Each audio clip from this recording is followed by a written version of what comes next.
ఉగ్రవాదుల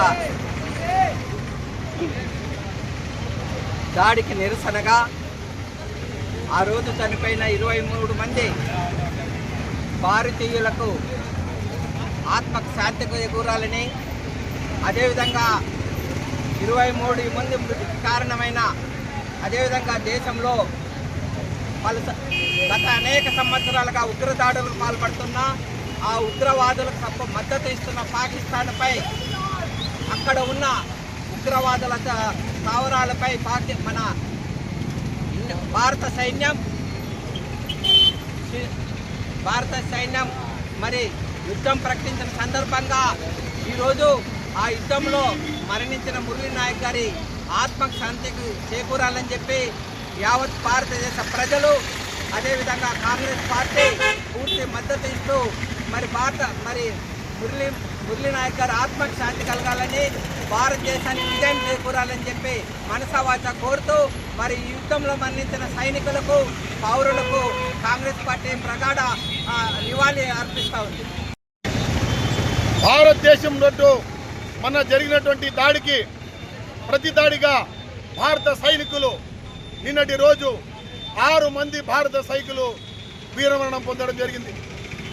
వీళ్ళ ఏదైతే సైనికులు పాకిస్తాన్లో ఉన్నటువంటి ఉగ్రవాదుల చర్యల భాగంగా మన సైన్యం ధీటుగా పోరాడుతూ ఆసువులు బాసినటువంటి 6 మంది ఏదైతే మన భారత సైన్య జవానులు ఉన్నారో వాళ్ళందరూ కూడా కాంగ్రెస్ పార్టీ తరఫున నివాళులర్పించడం జరిగింది. ముఖ్యంగా మన అనంతపురం జిల్లా నుంచి రాయలసీమ జిల్లా అయినటువంటి మురళీ నాయక్ గారు యుద్ధంలో వీరమరణం పొందడం జరిగింది.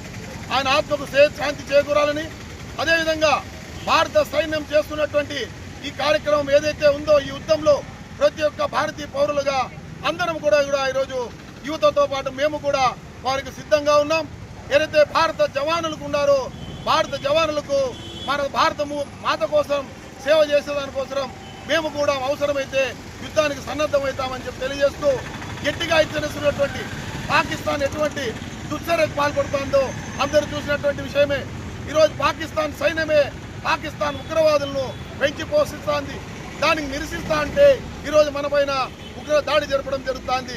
దాన్ని పూర్తి స్థాయిలో భారత సైన్యం కట్టుదిట్టంగా వారు ఎటువంటి చర్యలు పాల్పడినా వారికి తిప్పుకొడతామని తెలియజేసుకుంటూ, రోజు మురళీ నాయక్ గారు శాంతి ర్యాలీతో వాళ్ళు నివాళులు అర్పిస్తున్న ఎన్ఎస్వై మరియు కాంగ్రెస్ పార్టీ పెద్దలతో శాంతి ర్యాలీ నిర్వహించడం జరుగుతుంది.